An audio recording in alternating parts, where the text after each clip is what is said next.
Welcome into the first ever episode of Tribal Council Chat. We are your hosts, Bruce and Brett. And before we dive into today's show, we both thought we'd take a moment to, introduce the show and ourselves. We've been friends for, I believe, a couple years now, thanks to a fan group on Facebook called Survivor Fan Jury. Go check that out. Cool place. And, after all that time texting about the show, creating content, and even joking about creating our own podcast or show sometime, we're finally here doing it. And so, introducing myself, I'm from St. Louis, Missouri. Outside of Survivor, my interests are sports. I'm a huge fan of the St. Louis Cardinals and St. Louis Blues. And as for Survivor, because that's why we're all here right now, my favorite season is Survivor China, and my favorite player is a tie between Amanda Kimmel. For those of you watching this on YouTube, I'm wearing my Amanda sweatshirt right now. And my other favorite is Kelly Wentworth, who I also have a sweatshirt for. And, Brett, I'm psyched for this. We're finally doing this after joking about it for so long. And we've reached our show's equivalent of the marooning in Survivor Borneo. It all starts here. Yeah, thanks so much, Bruce. I'm really excited about it as well. For those of you who don't know me, my name's Brett. I'm from Ottawa, Canada, which is, for those of you who aren't sure, about 7 hours straight north drive from New York City. Um, like Bruce said, I'm also pretty big into sports, but more on the other side of that big blue pond we have in the world. I'm a big Liverpool Football Club supporter. And then in Survivor, my favorite player is Michelle Fitzgerald. Growing up, I was also a big fan of Rudy Bosch back in the old days. I remember season one when it aired live, and I'm really excited to do this. Yeah. So I believe the first segment we had to dive into when we were planning this episode was about the Survivor 44 finale that just aired.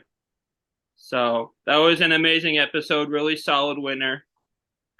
What did you think of that? Definitely can't agree more. I was at the point where going in, I had no real idea, but from about the midway point of the season, I was really cheering for Yam Yam, so love the result. What's your thoughts on his game and his win? I really liked it. There was a couple different points in the finale where I admittedly thought, like, looking at the final three, Jam, Carolyn, and Heidi, there was a different moment for each of them where I'm like, okay, this is going to be the moment where they jump off of to introduce them as the winner. And my possibly my favorite moment of the finale was after Heidi had won final immunity, seeing Jam Jam going and like helping Carson so much with fire, knowing that there's a chance they could go against each other. He could be eliminating himself possibly, because that was my moment for Jam Jam. Because the whole season, everyone's saying, "Oh, everyone loves him. If he gets to the end, he wins." And now we're seeing why everyone loves him, because he does stuff like that. Exactly, that was such a great moment. And then just building off that to see, and I'm sure we'll talk about this in a future episode, but to see the actual fire making challenge that took place and Oh Heidi yeah, pull off the record was such a big surprise and amazing. At that point, we thought she might have a chance too. yeah. And when she won fire, part of me thought she had just won the game right there, partially because we've seen the juries specifically in 43 and 40. 40 was a little different because you had an Edge of Extinction player, so I'm okay with this on that one. But the 43 jury put such an emphasis on the fire making competition, right or wrong. So I really thought Heidi might have won it there, and it turns out that it really didn't play a factor in anything. It's true. And maybe that's just too a big part of the mindset of the players today. And maybe as a result of what happened in 43, what happened in 40, and to a bigger extent, 38, Yeah. it could be maybe the pendulum could be reversing going towards future seasons as we look at the importance of the fire making challenge. And the thing with fire making, like throwing yourself in with 38 and 40, I get it because you have Chris Underwood and you have Natalie who are coming back from being voted out. They have to do that to kind of overshadow the fact that they got voted out. And for Chris, it worked. And had Natalie done that and gone in and beaten Tony, I feel like she probably wins the game, given some of the things like people like Rob said on the jury. That was like the one other things she didn't do they were looking for. But I mean, if you're in Heidi's case, or like with 43, it was Cass, there's really no reason to. Like, it doesn't, and we saw it with Heidi. She did it, and it still doesn't benefit her at all. And I'm guessing Exactly. it probably wouldn't have changed anything in 43 either, despite what they were saying on the jury. Yeah, sometimes you're just trying to have a reason to justify whatever it is that you're campaigning for, and I agree it Yeah, wouldn't have had much of a difference. At the end of the day, people still want to vote for whoever they feel is the most deserving player. yeah. Whether that's the audience take or not is a totally different discussion. Well, and the audience will go nuts no matter what because everyone has their own fan bases. We've Yep. seen this on 43 through Survivor Facebook and Survivor Twitter. But at the end of the day, I feel like, I mean, you and I have both said this in the past. The jury can't really be wrong because, Yeah, absolutely. and we see an hour, soon to be 90 minutes, but we see an hour show once a week. They're there all the time. The jury really doesn't have to justify to the audience why they vote the way they do. Very true. And on that note, just before we move on, what's your thoughts? Are you excited for 90-minute episodes coming this fall? Yeah, that's going to be fun because, like I've kind of gotten behind the past couple weeks with school ending and preparing for my internship coming up because I'll be moving to live with some host families over there. But I was listening to Probst's On Fire podcast, and there was a couple different things people would write in and say they missed, like the intro with the songs and everything, and his previously on, and his answer was just it takes up too much time because like Yep. if you have an hour 45-minute show, 20 or 30 seconds is a lot. So I mean, we're giving them an extra half hour now, so to be able to see them expand their storytelling and what they can do with a bigger time allowance should be a lot of fun. Oh, it will be. Just to get hopefully so much more of an idea of what's going on so the fans actually see what the players are Yeah. experiencing in at least a little bit of a clearer context will be a lot more better to understand when you see what's decisions are being made and for what reasons. Yeah, and real quick before we move on, because we've got something really cool for the next segment. Because I mentioned Probst podcast and because we were talking about fire earlier, I know and a lot of fans, myself included, have been very critical of the forced fire making twist itself. But hearing him talk about it, I kind of get the reasoning behind it now. Because what he's saying is a lot of times the final four vote would be a shoe in. People like Jesse last season would have gotten voted out if they didn't win the challenge, no question. So those people who are big targets like that, fire making, what Probst is saying, fire making kind of gives them a more reasonable chance than trying to survive a clear 3-1 vote. Makes total sense. That being said, when I was watching that fire mating take place, I'm like, the moment of seeing Heidi do it in 3 minutes was amazing. Oh yeah. But just imagine what we could have got of the Tika 3 voting against each other. Oh yeah, that would have been awesome. I still would prefer a vote, but I kind of get where Probst and are coming from now. I don't hate it anymore. It makes perfect sense to me as well. So our next segment, and for the audience, this segment won't always be a draft. It's a draft this time because that's what we came up with. But this will just kind of be a fun, gamey type of segment. We are drafting our own 6-person tribes of new era players. As you know, another new era season just ended. A lot of people online are doing their tier rankings of all the new era players, which I haven't done yet just because it's so many players to have to try to sort through. So we will be drafting our own 6-person tribes, 3 men, 3 women each from the new era. And me and Brett talked about this before, and I told him he could have the first pick. So go ahead. So, like Bruce said, we'll be doing that. And then also, just before I go and make my selection, we will be putting with some photos on really active in.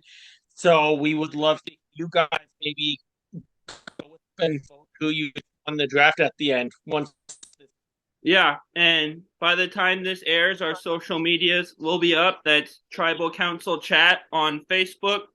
And let me look up the Instagram real quick because there's a period in it somewhere. It's Tribal Council chat on chat. Instagram. And so Yeah.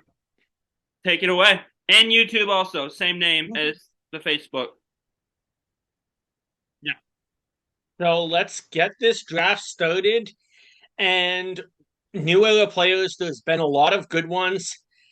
Um, so it makes it definitely a difficult pick when you're trying to pick one name out of a lot of people. But con mi premier selección, that I have no other option but to take, in my opinion, the best player of the new era, Yam Yam Aracho. Oh, wow, that's interesting. So you and me are both big Sydney fans. Part of why I gave you the first pick is I thought you were going to go with her. And the person I'm taking at one, I knew would be available at number two. So hence why I gave you your pick. But Jam Jam is a great pick. I mean, as we saw him preparing for fire making with Carson and throughout the season, he builds social bonds really well. If he gets to the end, there's a jury of however many people are on the jury that season that all love him right there. And he might have gotten a jury sweep if it hadn't been for Danny and Heidi just being so close like this during the game. So, absolutely. With my pick, I'm going for a player that will help my tribe win challenges, keep the tribe away from tribal council in the pre-merge, but I can also see playing well socially and strategically in the post-merge because he seems to get along with pretty much everyone other than one person, and you're going to know who that one person is when I say the name. But I am going with Survivor 41's Danny McRae with my first pick. Excellent pick. Danny is definitely one of my favorite players. Great physical threat, great social threat, and watching him on the challenge has been a lot of fun lately. And see, you know who that one person is that he doesn't get along with. His partner on Challenge World Championships, which if you have Paramount Plus, go check that show out. So yeah, go check it out. His relationship with Tori Deal, who's an MTV legend, is pretty entertaining. I know. I was so excited when they got paired together because I'm a big fan of both of them, but that was just a hot mess of a partnership until the final. Yes, it was. So where are you going with your next pick? It's your pick. I just took Danny. Yeah, you get a snake draft. You get the third pick now. I take fourth. Oh, that's right. Sorry, I was thinking NFL draft for some reason where it's just the same No order problem. around. So trying to decide if I want to go because I have a list of men I want and a list of women I want. Trying to figure out if I want to take my second man. I think my first woman I'm targeting will still be available at my next pick. So I'm gonna go with, like Danny, another really well-rounded player, and helps in challenges, good socially and strategically, and that's Mike Turner of Survivor 42. And also he'll help out around camp a ton. He's a fireman. He can keep our help keep our fire going also. Yeah, excellent pick. I definitely was cheering for Mike last season at the end of the game, and he played a great game, so love the pick. I am, for my pick, going to take my first woman. I am also going to go to Survivor 42, and it's Lindsay Delashevitz. Oh, that's a good one. You scared me for a second, but the woman I'm taking, which will be my next pick, is from 43. So, okay. And let me write that down. And I'm going to. It's me. Oh, it is. Sorry, I keep forgetting the order. Go ahead. No problem. So yeah, definitely taking Lindsay in that role. I really thought starting the finale in 42 that she was probably a winner. You could tell that she had strong jury management and also was great in challenges. Going head to head with Jonathan is not an easy task. No, and she was my winner pick going into finale night on 42, which that's a really solid choice. Okay, perfect. So I will now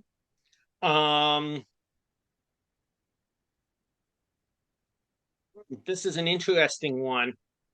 It is. You're in a good spot right now. Yeah, I am in a good spot. I think I'm going to round out the alliance take my fellow Canadian and fellow 42 cast member, Omar Zahir, Oh, that's at a this good spot. one. I think he was one of the names I had written down, but that's okay. And Omer's a really solid pick. Um, Marianne just caught him at the right time before he had a chance to fire.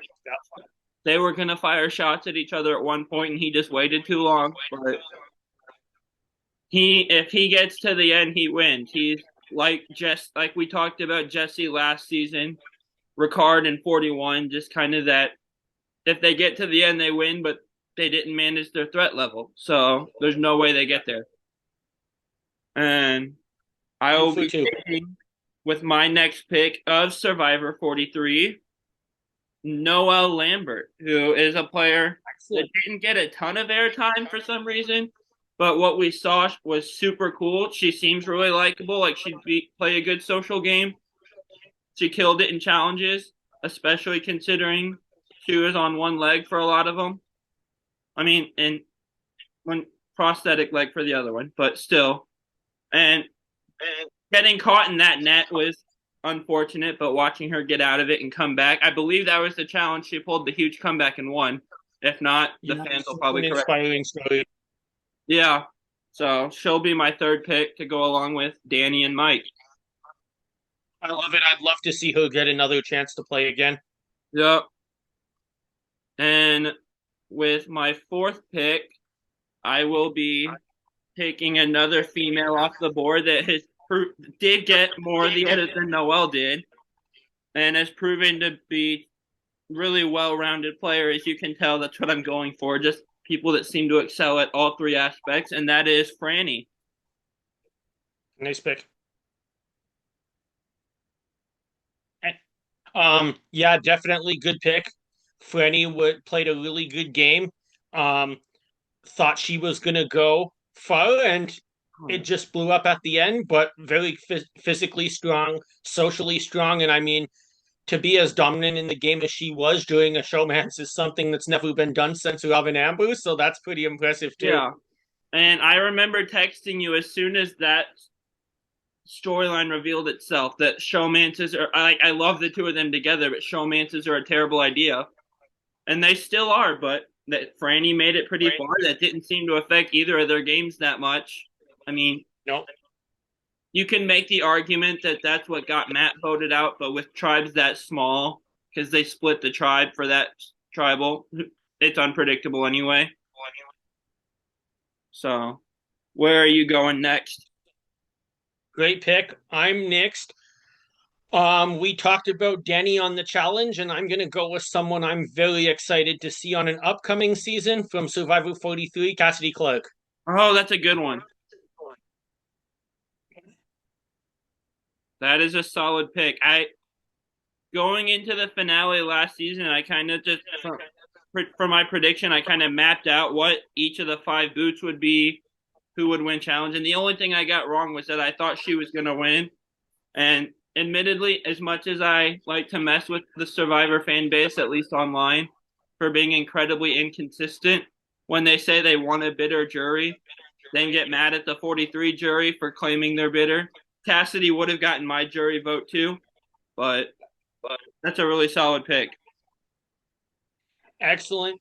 So then moving on now, I need one male and one female left to pick. I am going to now go for from 41, Ricard Foyer.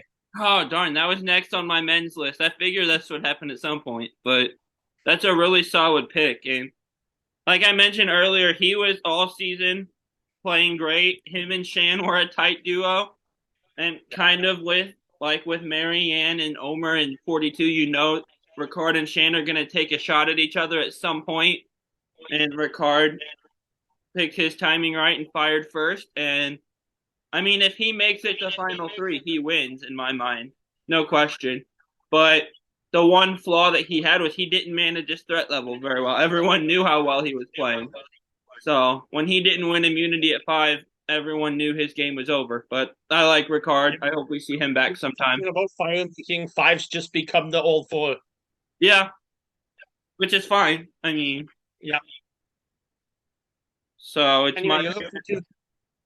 Let me see who I had next. Okay, so I'm choosing between a couple people here. I've been going overall pretty well-rounded players. This next player I'm picking is, I mean, he's still well-rounded. I don't want this to seem like a knock, but I'm mainly picking him because he was really great strategically on 43, and that is Jesse Lopez. Nice pick. Really solid, in my mind, a really solid person to add to this team. And that's like we saw a bit of his backstory and what he was playing for in his confessionals. Really inspiring story there too.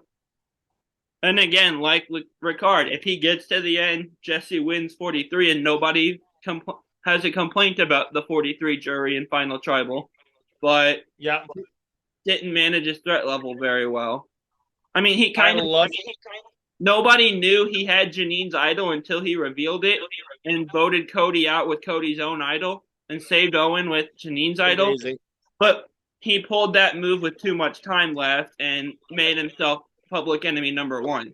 So Yeah. I love that pick as someone who myself did my degree in university in political science. Jesse was my winner pick from day one.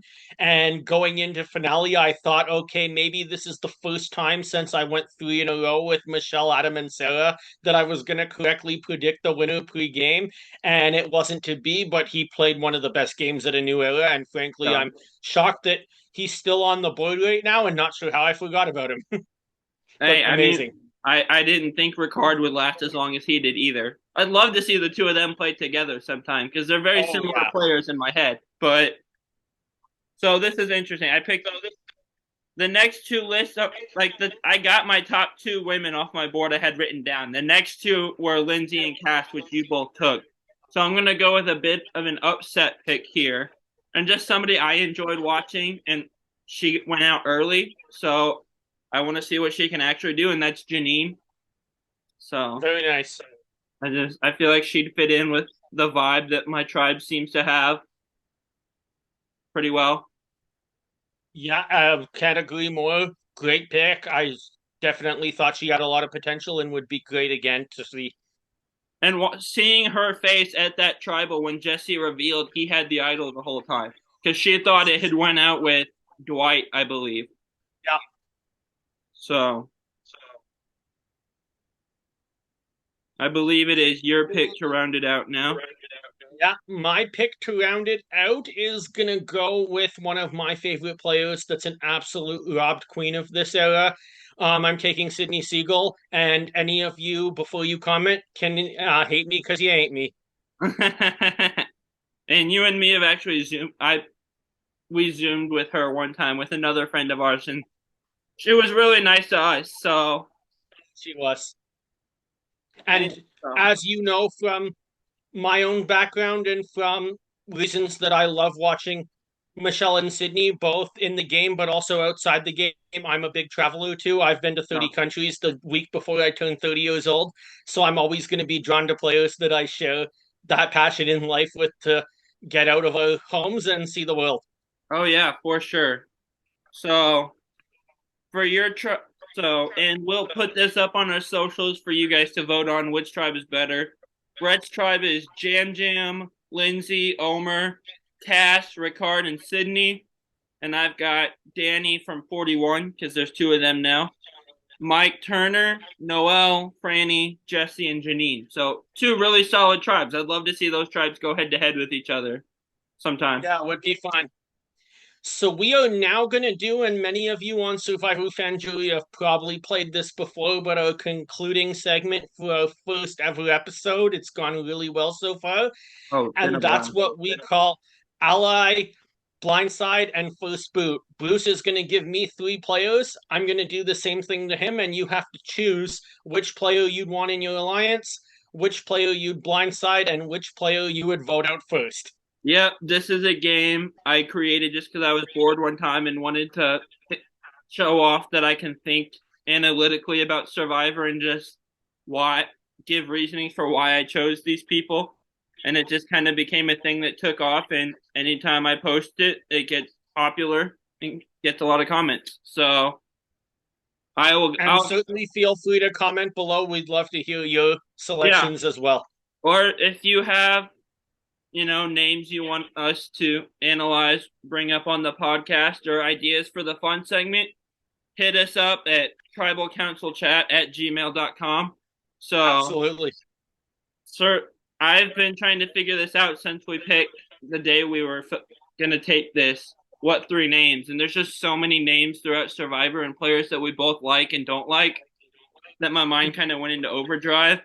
So I finally settled on 3 names, and I kind of forget what the rhyme or reason was to this, but there are 3 players you and I both really like. So Jonathan Penner, Andrea Belkey, and Sierra Easton / Moret. It was Easton on the show. I think she's going by Moret now. Excellent 3 players. I am gonna have to say that I would ally with Andrea. I have chatted with her on Zoom in a charity call with Michelle, and she is one of the sweetest people you will ever meet. Yeah. Would be an amazing alliance member, and her experience in all 3 aspects of the game would go really far. Yeah, and I love the other 2, but they're both kind of big movie and kind of unpredictable what they're gonna do. So that's exactly my thoughts. I am going to, as we've seen it happen a couple of times before, use what's really happened in the game, and I'm gonna blindside Jonathan and first boot Sierra. Yeah. If Sierra can, as we all know, vote out her mom, she can vote out her alliance. Yeah. And Jonathan, I think, would be also a player that does have a lot of strategic experience, but that with his extensive experience in Hollywood would probably do really good at final, and that I would not want to sit next to. Yeah. And like he is really good socially, but you also, strategically, but you also see what happens in Cook Islands when he switches from Ratu back to I2. Doesn't necessarily handle that from a social game standpoint very well. And so, Penner's one of my very favorite male players, but having him tied to me, if something like a Cook Island situation goes down, that's not something I could probably make my way through very well. Makes sense. Ready for yours? Yeah. Okay, thinking about the new era and how much we've seen the same result happen over and over, I am going to give you your question between 3 recent 1-vote finalists. Oh, geez. Okay. So your choices are Heidi, okay, Mike Turner, and Cassidy. As soon as you said Mike Turner, I was hoping you wouldn't make me choose between him and Cassidy because I love both of them. See, this is interesting. I was about to say Mike Turner would be good because we've seen him get to the end and then not win, but that applies to all 3 of them actually. So I can't use that logic like I normally. And we've seen all 3 of them get a single vote. I know, and honestly, like. Marianne is a really solid player. Ray of Sunshine. This isn't anything. Mike Turner probably would have gotten my jury vote even with the subpar final tribal performance. But so I feel like I'm gonna. I don't know.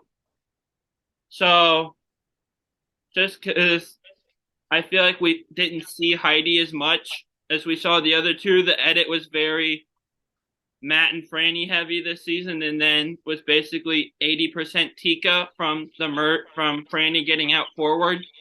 I'll first boot Heidi just because I don't know as much about her game as the other 2. And see, the other 2 are really interesting to me because I want to align with both of them. But I feel like here's what I'm gonna do. I just remembered Mike Turner's a fireman, and I kind of want to blindside him, early merge, so that there's no risk of me facing him in fire. So ultimately, I will first boot Heidi, blindside Mike Turner, and align with Cassidy. Very nice picks. Okay, and Zoom says we're running out of time. So to wrap things up, thank you guys for joining in, whether you're listening to this on Spotify, Apple Podcasts, or watching on YouTube. And if you're on YouTube, you can comment. So drop a comment what you think, what you want to see, and we will join you again for Tribal Council Chat.